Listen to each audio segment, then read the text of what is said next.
Breaking news आपण बुलेटिनच्या सुरुवातीलाच पाहणार आहोत। अरबी समुद्रामध्ये एका परदेशी मालवाहू जहाजाचं अपहरण झाल्याचा प्रकार घडल्याचं आता उघडकीला आलेलं आहे। या मालवाहू जहाजाच्या मदतीसाठी भारतीय नौदल आता दाखल झालंय।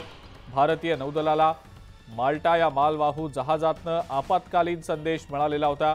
काही अज्ञात लोक जहाजावर चढले असून त्यांनी नौदलाकडे मदत मागितलेली होती।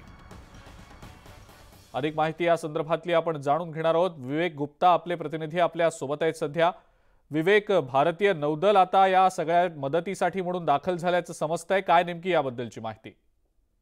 देखिए, आपको बताना चाहेंगे कि ये माल्टा फ्लैग का माल जहाज है जिसका नाम एमवी रूएन बताया जा रहा है। इसे अरब सागर में हाईजैक कर लिया गया है और डिफेंस की भाषा में मेडे एक शब्द होता है। मेडे का मतलब होता है कि इमरजेंसी सिचुएशन है, यानी कि जहाज को किसी ने हाईजैक कर लिया या फिर जहाज डूबने वाला है। ऐसी मैसेज भारतीय नौसेना को मिली थी और भारतीय नौसेना को जानकारी मिली कि जहाज पर 8 अज्ञात लोगों माफ कीजिए 6 अज्ञात लोग जहाज पर चढ़ चुके हैं और पूरे जहाज को उन्होंने हाईजैक कर लिया है। जो शुरुआती जानकारी मिल रही है कि इस जहाज में 18 सेलर थे जो जहाज में काम कर रहे थे और जहाज को लेके जा रहे थे। लेकिन जैसे ही ये जहाज सोमालिया के आसपास से क्रॉस हो रहा था, उस वक्त 6 अनजान लोग और हथियारबंद लोग इस जहाज में घुस के पूरे जहाज को हाईजैक कर लिया है।